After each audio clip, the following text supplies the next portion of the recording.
What does Frontline mean to me? What does it mean to you? Hey, my name is Steven Max 1 Trudeau, and Frontline to me, they're the predecessor, they're the blueprint for all that is good. They took chances before anyone else. They're the ones that tested the waters before, I mean, you name it, Goatee, Syntax, Uprock. I can't think of any other labels because they all went out of business. Syntax didn't.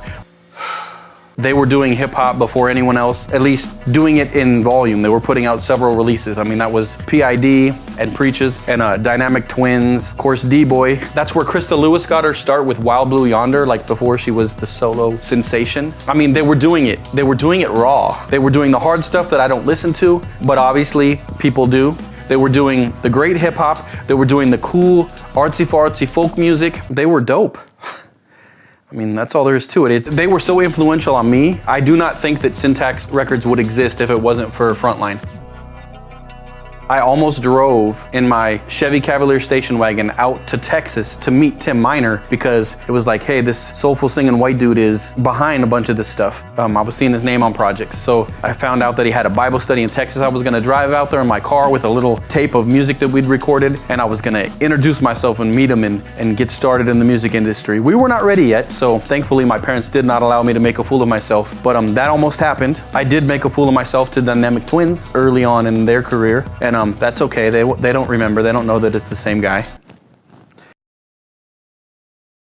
When I think of that whole era of my life, it was the Frontline era for me. And that whole era, like just thinking about it, it's a nostalgic feeling. It's almost kind of sad because it's like a big piece of my life and it's gone.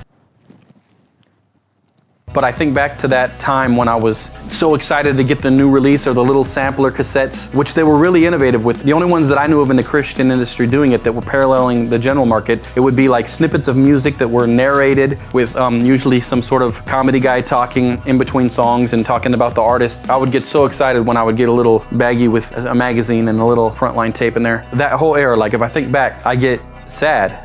Like, I guess it's maybe nostalgia or whatever. I get welled up with the tears and all of that. But that's partially just because I'm getting old and a lot of things can make me nostalgic, but Frontline does that to me. Frontline.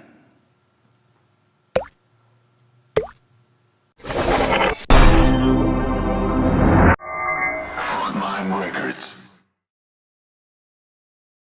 They're like the school teacher that dresses cooler. Did I say cooler? Cooler, like where you put your drinks on a fishing trip. I don't have any punchlines. Frontline is like, looking back, they're like the grandpa that's dope, that's cool. Like the grandpa that, wow, your grandpa's cool, dude. Like that's who they are. And that's not to imply that they're old.